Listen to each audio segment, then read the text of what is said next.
The following tone is a reference tone, recorded at our operating level.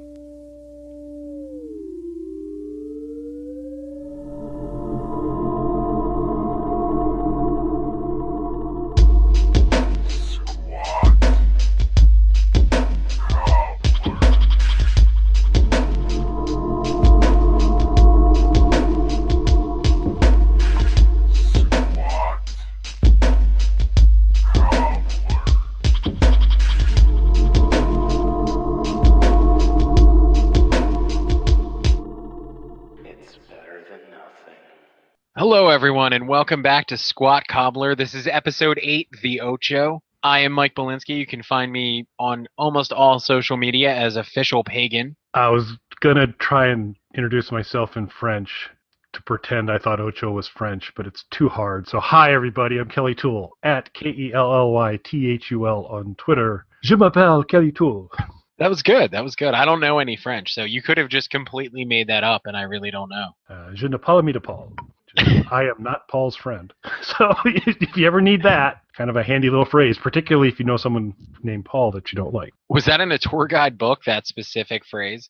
No, that was in the high school French initial things, but it should be in the tour book, depending on what their attitude is towards people named Paul. Right. So do you want to get us started tonight with your recommendation? I would be happy to go first, Mike. Item I have for today is, shockingly enough, related to Alice Cooper. What? I know, it's crazy. Are you an Alice fan? Yeah, I kind of keep it on the down low, but I'm a bit of an Alice fan. And there's been something he's been doing for a long time, and it's always been fun before, but now I'm starting to take it seriously. I'm taking it very, very seriously, as a matter of fact. And what I'm going to recommend for this week is a website, and the website is www.votealicecooper.com. www.votealicecooper.com. Alice is simultaneously running for President of the United States and Prime Minister of England, underneath the slogan, "A troubled man for troubled times." And Alice has traditionally, way back to elected, back to like 1973, so right around the election cycle, 72 election cycle would have been the time. He has kind of pretended to run for office, and with elected being kind of a big framework song up it. So every 4 years you get a big elected encore at the end. So it's always been kind of fun. But I sit here today, I look at the environment, I look at our world, and while it's always been fun to say, ha ha, vote for Alice Cooper, I think you can write his name in. And I think if you write his name in, it counts. And I think everybody wins if we all start writing in Alice Cooper for president, because, oh my God, it's never been a better choice than it is right now. So I wanted to recommend the site to start to build traffic for that. Let's keep him in America. Don't be supporting him for prime minister. We want him over in America. But it's a pretty fun site. It's got the great bumper stickers. You can get Alice Cooper t-shirts, a troubled man for troubled times, election shirts, all kinds of very cool things. But he's a serious candidate, and he provides his platform on the site. And I thought I'd share Alice's manifesto with our listeners today. So Alice's manifesto and why he should be, and I'm serious here, folks, this isn't ha-ha funny. You need to be writing Alice Cooper in when you vote this year. Alice's manifesto, and here's why. Number 1, get Brian Johnson back into AC/DC. Number 2, a snake in every pot. Number 3, no more pencils, no more books. Number 4, add Lemmy to Mount Rushmore. Number 5, rename Big Ben to Big Lemmy. Put Groucho Marx on the $50 bill. Put Peter Sellers on the 20-pound note. Cup holders required for every airplane seat. Ban all talking during the movies. Ban on taking selfies, except on National Selfie Day. So I don't really think any more needs to be said. So, all right, I think it's important for any political candidate to lay out the issues that are important to them. And how many bullet points was that? 10. Out of his 10-point plan, I agree with 80% of it, which is 80% more than I agree with of our current choices stance on anything. Yeah, and if he was having a convention, he would have very interesting people speaking for him. Right, and I really have to stress 80%. Where did he lose you, Mike?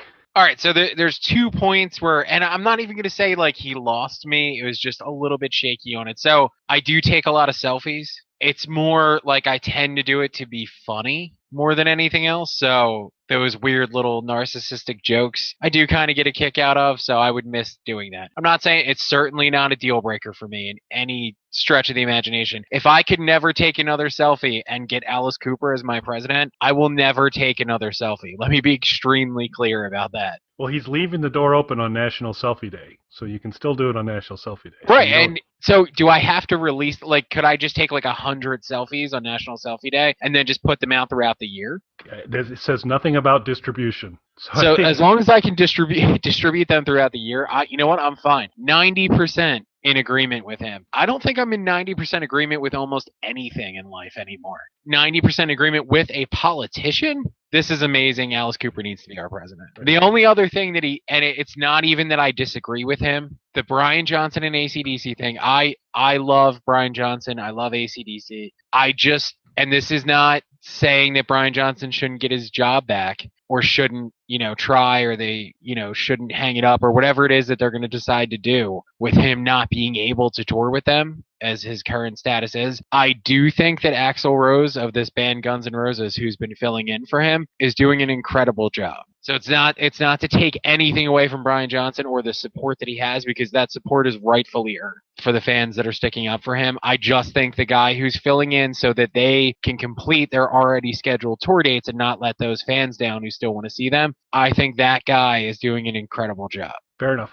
I'm assuming Alice's platform is more about the strength that Brian Johnson provides AC/DC versus because I think if you're he's a tough act to follow, just like Bon Scott was a tough act to follow for him. I'm not sure who could kind of pull some of that stuff off. I think not since people were looking for an alternative to Freddie Mercury when Queen was saying, well, we're going to still tour a little bit. There's not too many frontmen that are harder to replace than Brian Johnson, and I wouldn't argue with you that his shoes are quite capably, in a slightly different way, but still quite capably being filled. I guess as a music fan in general, like I like AC/DC, I really like AC/DC a lot, but I'm not like a huge diehard fan. I don't have like an AC/DC tattoo on me or anything like that, and I know that that's who rallying behind this, those really hardcore fans. The thing is, I respect and appreciate that when he was told that he could no longer tour with them, that they still wanted to finish out the remaining dates of this tour. And I know that they haven't announced what they're going to do yet in the future, if they're going to hang it up, if they're going to replace him permanently, whether it's with Axl Rose or with somebody else or whatever it is that they decide they're going to do. I think it's really cool that for the fans who still want to see them and just to do it for themselves, they are still finishing out this tour. I think that's a really cool thing of them to do. So are you familiar with Mika? No. What's Mika? Mika's an artist, highly reminiscent of Freddie Mercury in terms of vocal delivery style. I think he's another candidate for ACDC, because I think that would take them in a very, very new way, a new place. Well, and that's the thing too. Like, let's just assume, and I'm sorry to cut you off, but let's just assume that AC/DC does decide that they're going to continue. Like you kind of touched on a minute ago, I don't know that there's a lot of people that could take that job. Axl was one of the few that you could really pull off, because that's, people will argue that the AC/DC music's pretty simplistic, and it is. I mean, it's not highly complex in structure, but it's really well crafted. You've got to have some pipes to deliver it, and you got to have some presence to deliver it. Yeah, it'll be interesting to see where they go. I might include a little clip of Mika in our blog post to support this episode, so folks can understand the humorous point I was suggesting of Mika joining AC/DC. Maybe we'll do a side-by-side of Back in Black and Grace Kelly, something like that, just to give people I mean, I'm definitely curious now to check out Mika and to see if they would be a good fit for AC/DC. Because, I mean, like you said, it's just a really, really tough position to fill. And the band has said themselves that, they haven't filled it yet. They haven't decided what they're going to do. I just think it's cool that they're finishing out these shows, and it's cool that they pulled a guy from such an unknown, obscure band to kind of step up and give him a little bit of exposure as well. So it's cool that they're kind of giving back to a lesser known artist. It's like the Rocky story almost. Right. You see the underdog come up out of nowhere. AC/DC as Apollo Creed giving little Axl Rocky an opportunity. And just for any of our listeners, if they're interested in checking out that guy, Axl Rose, his band, Guns N' Roses is what they're called. They're actually on tour right now. So in between the AC/DC fill-in dates, they're getting some shows of their own in. There's a guy who's I'm a little bit familiar with named Richard Fortis, who's their guitar player. I think he's really great, and everybody should probably try and check them out on this tour. But that's not your recommendation. That is not my. That's just we happen to talk about it. Some chit chat. We happen to bring it up. That is not my recommendation. I just figured a lot of our listeners are probably not familiar with that band. They're like a little known indie band. They're no Mika. So, yeah, I just wanted to kind of maybe give them a little bit of exposure. They need that Squat Cobbler bump. That's right, yeah, and we're judicious with that. We like to give those up-and-comers a shot. Yeah, so to wrap up, I'm super serious that it's fun, it's cute, but you need to do it. You need to vote for Alice Cooper. It kind of really needs to happen. I mean, and let's face it, like out of his 10-point plan, 80% of it I'm 100% on board for, and there's 2 that I'm a little bit shaky on, but honestly, I think we're basically on the same page. What more can you ask for? And available on the site. Again, that's voteforalicecooper.com. You can buy a nice little package if you want your own poster and T-shirt and bumper sticker and a couple of Alice Cooper fake money deals. He always shakes off the sword during $1 Billion Babies in Concert. He's making some of those available. And a button. Troubled man for troubled times. Vote Alice Cooper. I'm not joking. You really need to vote for Alice Cooper. Please. Yeah, we here at Squat Cobbler, I think it's fair to say this is not a political show, and we've never really tried to push our opinions or anything like that on there, but please vote for Alice Cooper versus any actual candidate in this election. All right, that's what I've got. So here's my only follow-up question for you and your excellent recommendation. If you were going to run for president, what would your slogan be? Because Trouble Man for Troubled Times is awesome. That's a really great slogan. I'd pretty much use it. I think I don't know. What the hell might be another one, I don't know. We'll figure it out. But no, I think a Troubled Man for Troubled Times is perfect. That might be the best election slogan I've ever heard, like for a candidate. Vote for Alice, everybody. For Alice Cooper.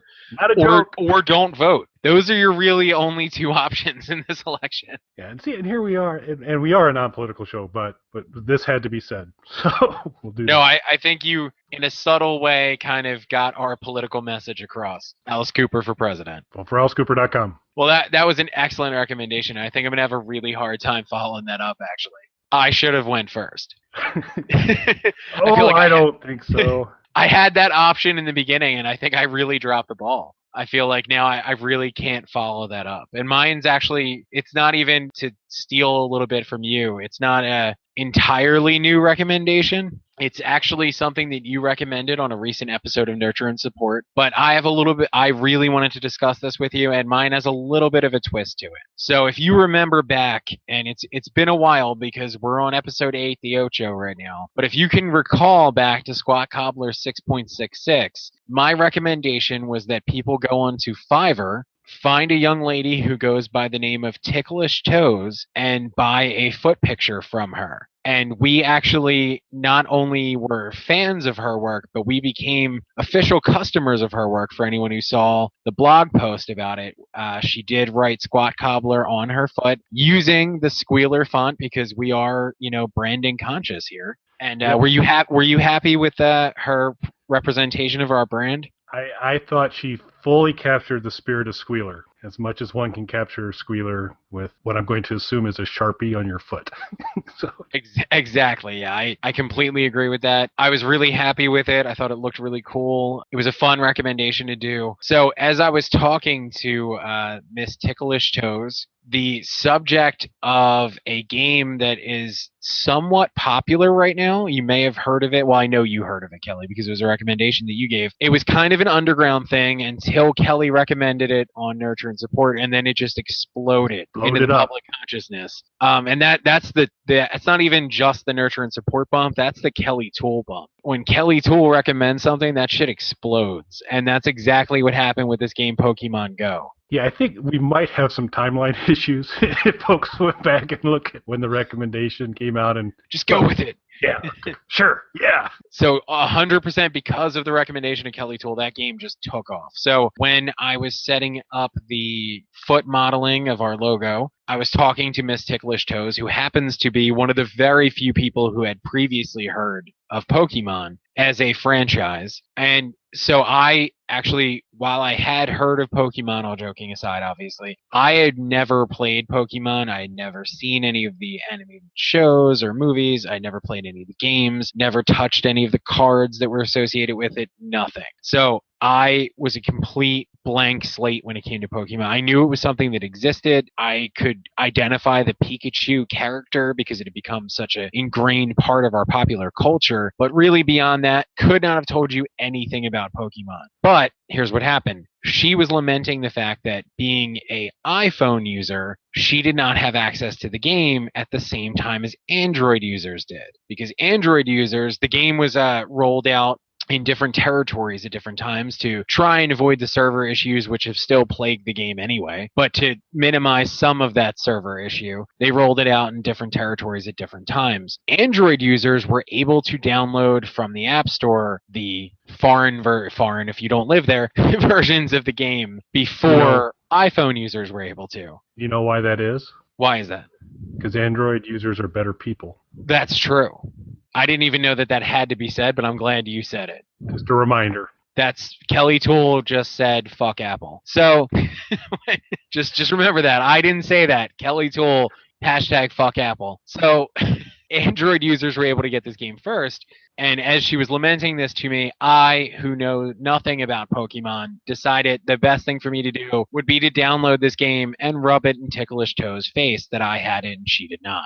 Being the fact that you're a better person. Right. Just to show, look, this is me. I'm better than you. I have this game I couldn't give a shit about. You love it and you can't get it, but someone who doesn't care about it at all now owns this game. So just to, drive the point home, I figured I have to make my character, create my profile, do all that kind of stuff, catch my first Pokemon. Cut to a few days later, I'm playing this fucking game all the time. Like, and I am frustrating everyone around me because, like Miss Ticklish Toes, many of my friends are hardcore Pokemon enthusiasts. So they're trying to kind of fill me in on the game as I go because I have no idea what I'm doing. I'm stumbling my way through this thing, but it is addictive and it is fun. And particularly for me, I enjoy the augmented reality portion of the game and the way that it integrates use of GPS into it, which is stuff that I know interests you as well from your nurture and support recommendations. So I really wanted to kind of not just recommend this to people, but get a chance to discuss this with you. Yeah, I love it.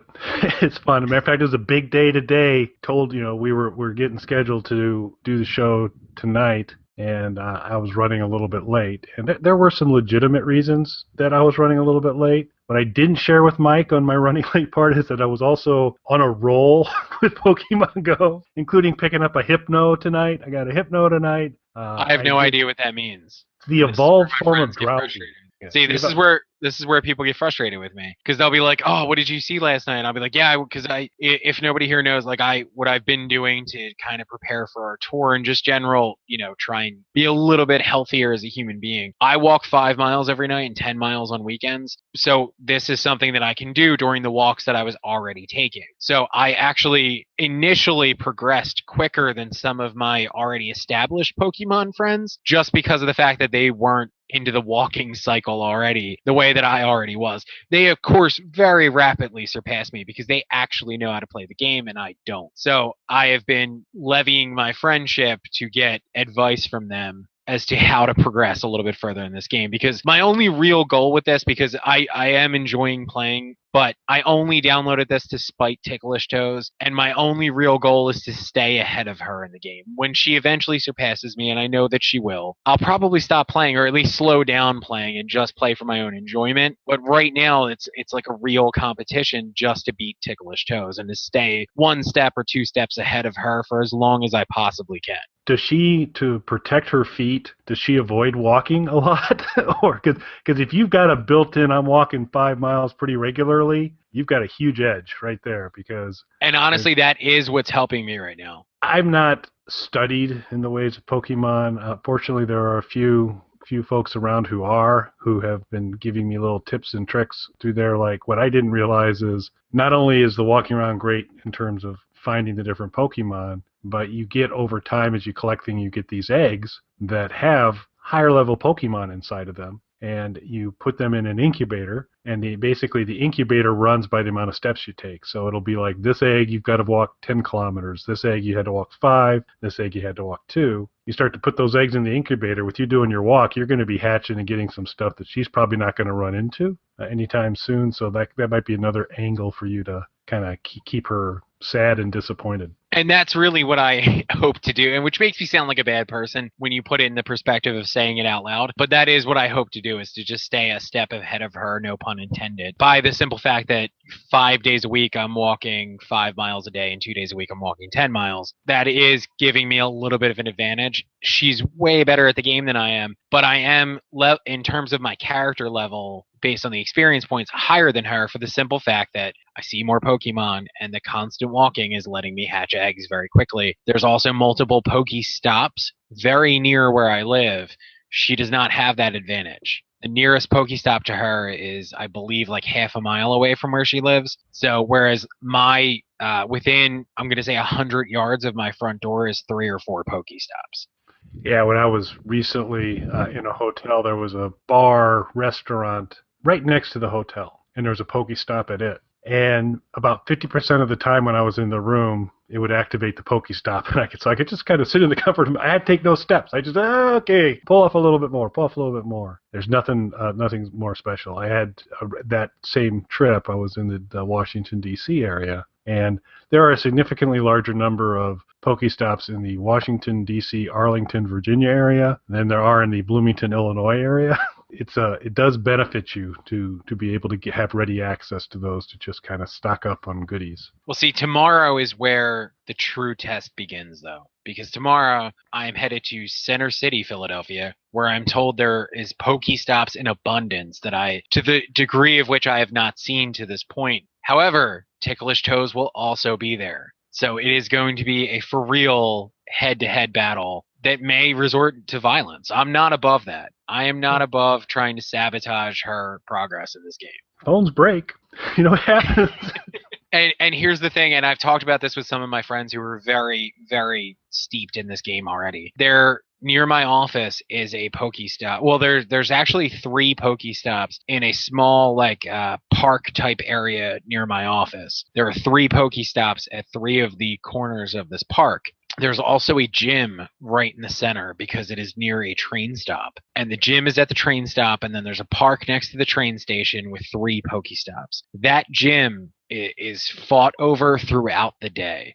And it is just out of reach if you're in our office to be able to access the gym, that you have to step outside. Now, here's where things get really bad. In our office, there are 2 different teams battling for said gym. There are people who are on the red team and people who are on the yellow team. And we will take breaks to run outside to fight for that gym throughout the day. Not only that, there are people who will get off of the train and just basically set up camp at the train stop to try and take that gym and defend that gym repeatedly. That is a much sought after gym that will change hands dozens of times during any typical weekday workday. Will dozens and dozens of times change hands. So this is a very sought after gym in a terrible neighborhood, let me stress that as well, that people will go over there. But the idea has been floated that perhaps myself and a few of the other gentlemen that I work with, who have been helping each other out and kind of trying to strategize a little bit in our Pokemon approach, go over there when there's outside people, not people who work in the same office building as us, but when there's these outside trained in people who are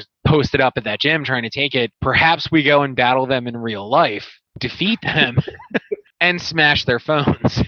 I don't believe there's anything explicitly written in the rules that disallows that. I think it would be an effective approach. Yeah, I don't remember that in any sort of terms of service agreement. No, it says to be aware of your surroundings. That's about the only instructions that you get. If we get the jump on them, it's really their fault, is what you're telling me. They're not following the instructions. So right. In a way, they deserve it. So I think you're good. The only downside is that I don't get experience points from that. I mean, in life I do, but not in the game where it matters. Yeah, that's a shame there. So are you yellow? Red. I'm Team Valor as well. That's the other thing I love about this game is that even if you're not actively participating, when these gyms are under siege and there's like people hotly contested, and again, from the well-situated hotel room where I was hitting the Pokestop every once in a while, I was able to virtually look out a few blocks to the west and there were like 3 gyms in fairly close proximity to each other that were in a constant state of flux, and the animation and all the stuff around it's really awesome.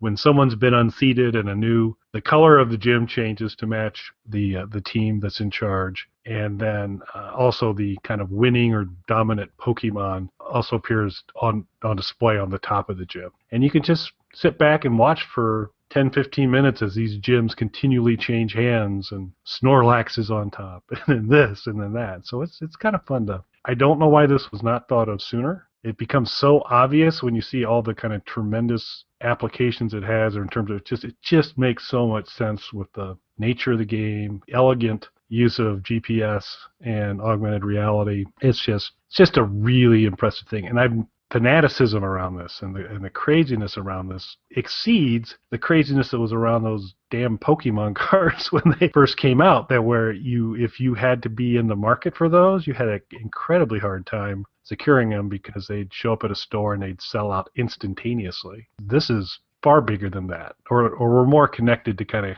fully appreciate the excitement. It's an amazing thing. It really is interesting to see how quickly it's spreading, and particularly with myself not having been involved in Pokemon ever before this. Obviously, I was aware of it. I know, how quickly the cards sold out, how popular the games were. I knew that the shows existed and the animated movies and all that kind of stuff, but it was more aware of it in the general pop culture sense. I never participated in it in any way. And I think what's cool about this, because of, using the augmented reality functionality of it and integrating your GPS and having it run on your phone, they're getting a lot of people who were previously never into the whole Pokemon world like myself. And that is kind of what interests me in it. I know that it frustrates people like Ticklish Toes who are deeply ingrained in all this to see, sort of the outsiders come in and play the game. And it was a similar kind of thing when, are you a Minecraft player at all? No, I'm not. I'm familiar. I'm familiar with the game and the passion of the hardcore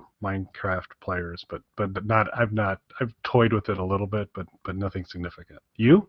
No, and it was kind of the same thing where I was aware of Minecraft. A lot of my friends were really into it the same way that they're into Pokemon. Same people were really into Pokemon. I ended up with Minecraft because it came preloaded on a Raspberry Pi board that I had purchased. So I became an owner of Minecraft. So when I got it, though, I opened up the game and had no fucking idea what I was looking at or what I was doing or how to do anything with it. So one of my friends was nice enough to make me basically like my own personalized strategy guide to Minecraft so that I could at least do a couple basic things in the game so that I could have some sort of sense of what Minecraft was and how to play it. And he's also one of the same people who's kind of, helping me limp my way through Pokemon, as long as, again, my hardcore interest in it in the moment really is just trying to stay ahead of Ticklish Toes. Once she beats me, I will still continue to play, but it's going to be more to see how they kind of integrate not just the augmented reality part of it, but like